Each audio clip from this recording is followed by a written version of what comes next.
Where does it end? Where did it begin? I've lost a lifetime. I don't know what I was before I woke up in the Jackal's lab. There's nothing. And then I'm just there. And everything after that is scrambled. Today on the Comic Book Report, Dark Web Omnibus from Marvel Comics. Stick around and check it out.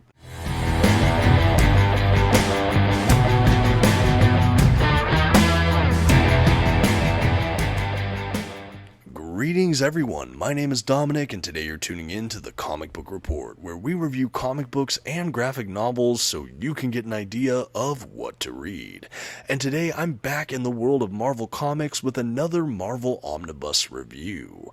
If recently you've seen my review of The Amazing Spider-Man Beyond Omnibus, you might have guessed that this was coming up shortly after. Yes, today we're talking about Marvel's Dark Web event, which is a fun kind of crossover event between predominantly The Amazing Spider-Man and X-Men, although Venom jumps in along with Miss Marvel and many more. Admittedly, I heard quite polarizing reviews about this event, and how did I weigh in on it? Well, we'll just have to stand by to see. And before we start the review proper, I would like to just shout out the channel sponsor, OrganicPriceBooks.com.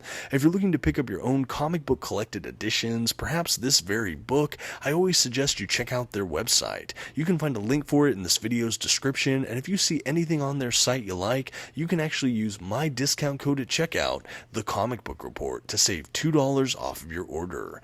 Please note if you use my affiliate link or code to make a purchase, I will earn a small commission, but it's probably the best way to support this channel. Thank you for considering. Now let's get started with today's Omnibus review. First, some quick facts about today's collection. The issues in this volume were written primarily by Zeb Wells, Jerry Duggan, Jed MacKay, and many more, and penciled primarily by John Romita Jr., Ed McGuinness, Michael Dowling, and many more. The issues in this collection were published by Marvel Comics beginning in 2022.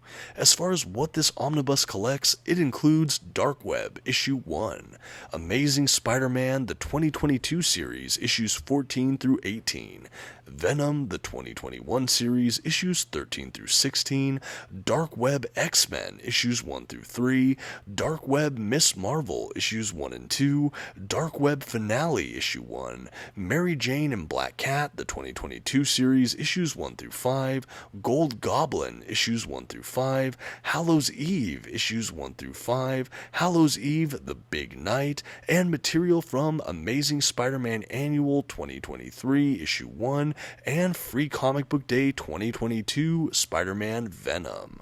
And finally, this is an oversized hardcover edition with nice glossy print paper stock, a sewn binding, and a total of 792 pages.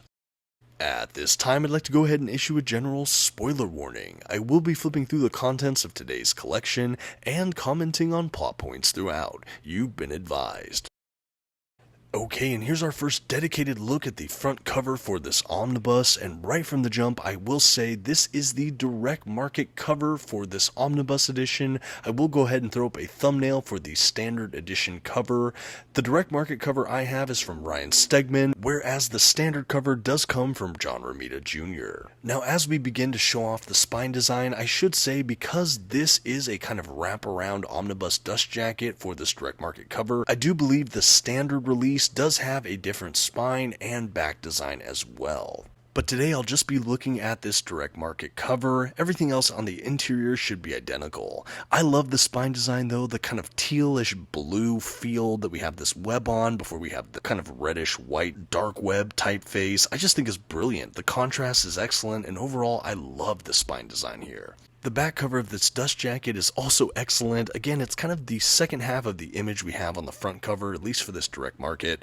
I love that we have a little bit of a blurb about the collection, pricing information, things like that, but more than that, I love the characters they showcase on this back half.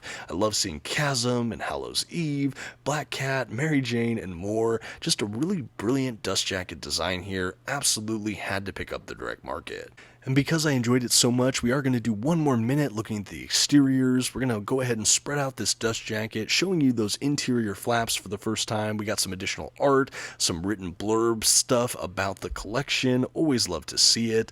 I'll go ahead and spread out the dust jacket as well, so you can see what I mean about the wraparound nature of this cover. Of course, the wraparound is interrupted by that spine, but that's quite okay. Again, I am loving this design of the direct market dust jacket.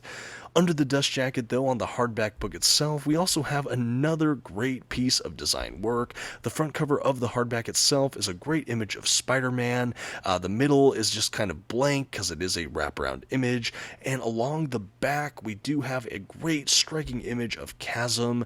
And when you open this hardback book, you have the full wraparound image, which is Spider-Man facing off against Chasm. There's a great symmetry here. Love the color palette shifts between the two characters, and overall, again, just striking design work. And now for all you prospective collectors out there, I did want to do a quick look at the binding for this omnibus. I will say I am reviewing this after reading it all the way through, and my collection doesn't have much of an eye in the sewn binding here, and there is a little bit of gutter loss. Nothing I couldn't overcome, kind of pushing down the pages a bit, but I would have hoped for a little more readability and a little less gutter loss. Otherwise, no real complaints from me.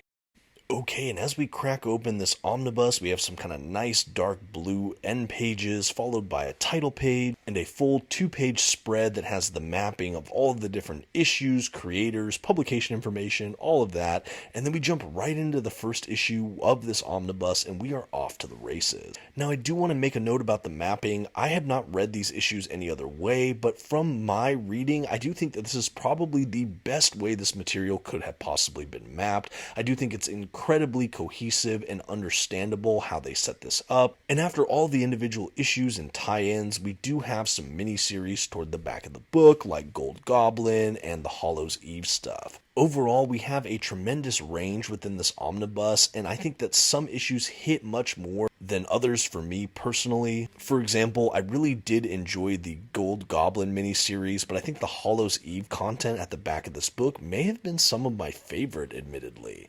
I thought the Spider-Man issues were also quite good. The Venom issues I could have taken or leaved. And as a fan of Jed MacKay's Black Cat run, I was ecstatic to finally read the Mary Jane and Black Cat adventure here we have during Dark Web. But let's reel it back in a little bit. What is Dark Web? What is this event all about? Well, in some ways, this is kind of a sequel to the Inferno event from Marvel back in like the 80s during the kind of X-Men domination period. But I don't think you will have to have read that event to enjoy this event in full. But there's a lot of notable callbacks and references that I'm assuming make it a lot more fun if you read this.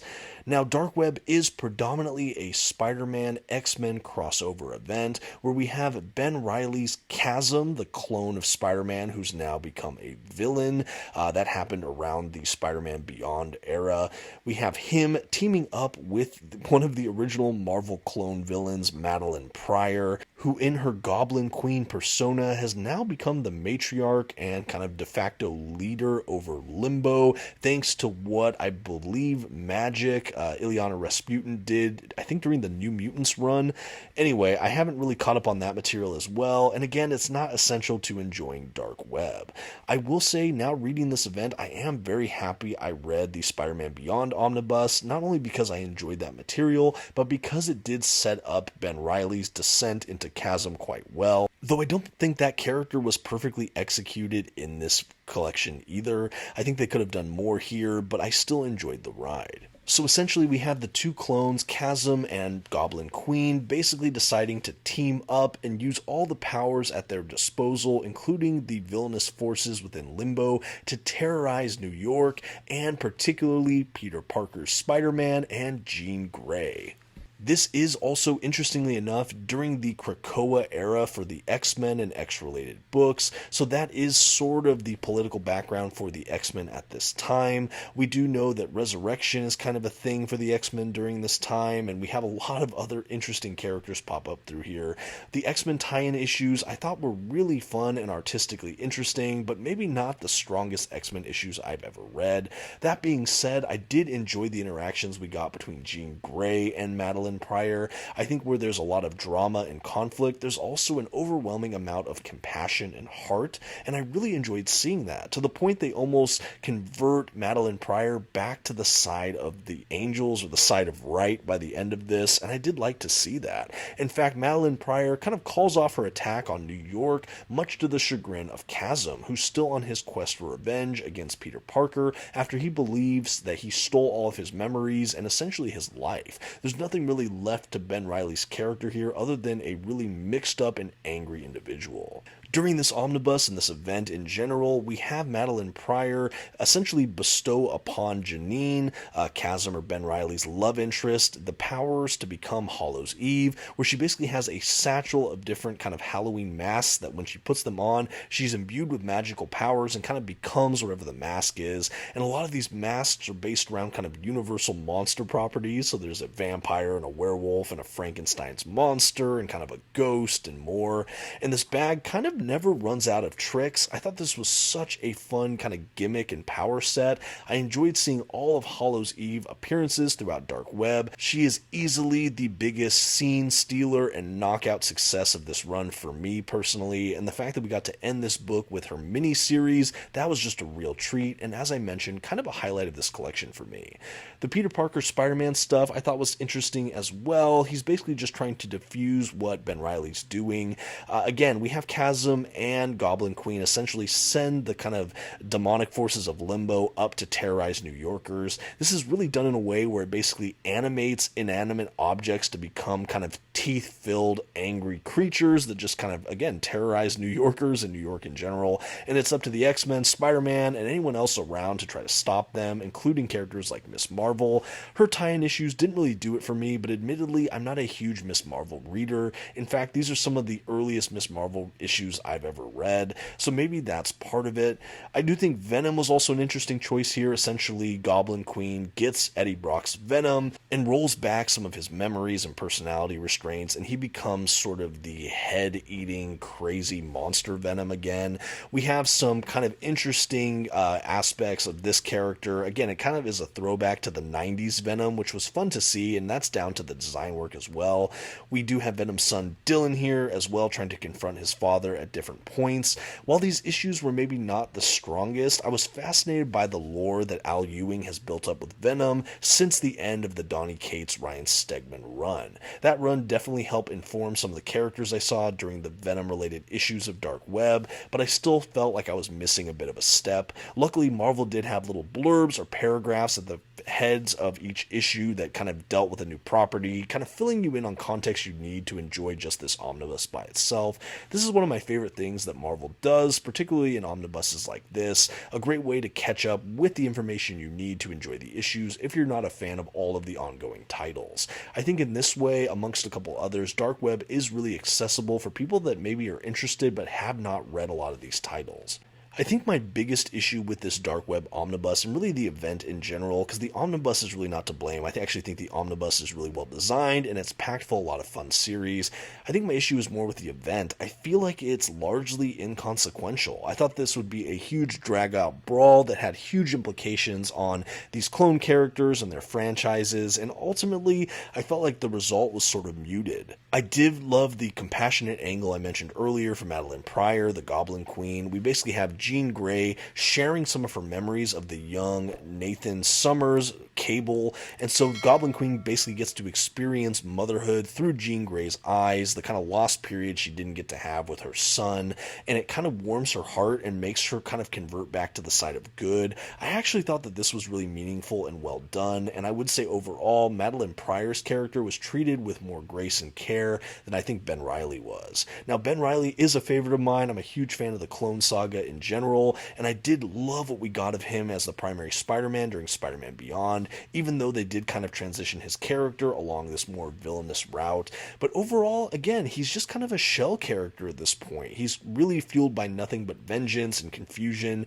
and you do get that playing out here. I think because of that, it made his feeling as a villain feel a bit stock or unremarkable. In fact, again, characters around him, like Janine, who becomes the Hallows' Eve character, I thought were much more fascinating. Her motivations trying to support Ben and trying to figure out her own identity, feeling jilted and kind of broken down by society. I think her motivations were a lot more clear, and I felt like her actions made a lot more coherent sense than what we got from Ben. Again, Ben just felt like a villain that was just out to get people, almost like twirling his mustache, and I kind of wanted more, because I even think the setup we got in Spider-Man Beyond was a great setup, and I think the payoff was just not executed well throughout Dark Web. Ultimately, he ends up imprisoned in kind of a limbo embassy in New York by the end of this, and we don't really get to see much more of him after that, other than when Hallows' Eve tries to break him out of the limbo jail embassy toward the back of this collection. I'm going to jump around a little bit now. I want to talk about some of the miniseries we have in this collection. I really enjoyed Gold Goblin, though maybe not quite as much as I hoped to. This is at a period where basically Green Goblin, Norman Osborn, has gotten basically sort of cleansed of his evil and his sins, and he's now dealing with the post-traumatic stress of the evil he's caused the world. So he's using his tech and his gear to become a new figure known as Gold Goblin, and he's trying to be sort of a vigilante working for the good of the people around him to try to redeem himself. During the Gold Goblin miniseries, however, we have him really confronting a lot of these issues psychologically, and we still see Norman as a portrait of instability, again this time more from the post-traumatic stress and grief of kind of once being the agent of all this evil. But we do have a fun face-off between him and Queen Goblin, not to be confused with Goblin Queen. Queen Goblin is sort of the recipient of all of Norman Osborn's sins, and she was kind of created by the Beyond Corporation during Spider-Man Beyond to become a glider, traveling evil villain, and to see Norman having to confront a tangible kind of vessel of his sins, I thought that this was a really fun face-off. I do think that the miniseries overall was fun, just again maybe not perhaps everything I wanted it to be. However, the other miniseries we got, the Mary Jane and Black Cat kind of Dark Web tie-in, I thought was super fun. This is sort of not a standalone miniseries, it's definitely tied into Dark Web, but it's basically Mary Jane who herself is empowered by this kind of random slot machine power giving thing, and Black Cat. Basically they go into limbo to try to save the day, and the two of them deal with a lot of conflicts and interesting moments, to say the least. We have more about Mary Jane's power set, and we have Black kind of basically dealing with the secret that she's starting to have feelings for Peter again and not being sure how to communicate that to her friend Mary Jane. If you enjoyed their relationship in the past, particularly with what Jed MacKay's done for their friendship, I think that this is a really fun miniseries. I think the Black Cat Omnibus, along with this miniseries and the issue or two we got, I think during the Beyond era Omnibus, it really makes this a fun, kind of more layered book. And again, as a fan of MacKay's Black Cat, this was a must-read that I was really excited to see in this omnibus. My favorite content in this omnibus, however, though, is probably that Hallows' Eve mini-series and the issues we get from her at the back. I just think her power set is so interesting. The fact that she doesn't want to be a flat-out villain, but she doesn't know totally how to use her powers. She's still really jaded with the Beyond Corporation for what it did to her and Ben during the Spider-Man Beyond era, and I think her mini-series both really paid off some threads dangling from that era of Spider-Man, while also gave her just so much more agency and just interest. I love the art in her collection as well. Every time we had her using her powers, I loved those throwback images of kind of those Universal monster villains, and I just thought it was really unique and interesting. I thought it was one of the most effective miniseries and even issues in this entire omnibus, and it makes me absolutely chomping at the bit for more content with Hallows' Eve. A really brilliant character, and it was so fresh and interesting in this book. I just really think she works as a character, and I'd love to see more after reading this. At the end of the omnibus, we do have a handful of extras, including a big variant cover art gallery. Unfortunately, most of the covers are thumbnailized. I would have loved to see a lot more in full page, but I am still happy we have them reprinted here in any form for the book's extras. After we get all of that variant cover art gallery, which goes on pretty extensively, I'm happy to say, we do have a couple of kind of character model sketches, behind the scene artwork, and then we get this cool kind of mosaic of all the different Dark Web covers and tie-ins. We get to see how artistically they make a gigantic web. I thought that that was just really cool, and it's striking to see it. I thought this was a really great way to wrap the omnibus as a whole, and yeah, that's really the end of the Dark Web omnibus from Marvel. Again, I love the design work of this collection, and some of the miniseries really just hit. After that, I think some of the individual issues of Dark Web really were hit and miss for me. Some whole sequences of issues just didn't work. Others I thought were brilliant and fun, and it made for kind of an uneven reading experience, but I'm still so happy I took the ride. It's been a while since I've been this excited for a modern Marvel event, and I'm still really happy I picked up this omnibus. There's more I could say, but now that we've reached the end of the collection, I think all that's left to do is to give this book a grade. For an uneven, albeit exciting modern Marvel event, showcasing some of my very favorite Marvel heroes, the Comic Book Report is going to give the Dark Web Omnibus a C. I think right down the line, this was about an average read for me. While I love the design work and that we got this omnibus in general, I just think some of the issues were a bit lackluster. That's not to say I didn't love the miniseries that were included in this event. I absolutely think that helped buoy the grade for me. Those were definitely must-read books, at least for myself, but I found the event a bit lacking. I think with an amazing premise and a really story that centered on these two jilted clones, I was just hoping for a bit more, and I think it just failed to deliver a little bit, at least for me. It was still fun though, and I'm really happy I gave it a read, and that's honestly just my opinion. I would love to hear some of yours. Were you a fan of Marvel's Dark Web? Have you read this era of Spider-Man, X-Men, Venom, and more? I'd love to get all that feedback below to get your thoughts. Thank you so much for taking this ride with me, and until next time, this has been the Comic Book Report. Please don't forget to give this video a like, that comment we talked about, and maybe check out another video on your way out. Thanks everyone, have a good one.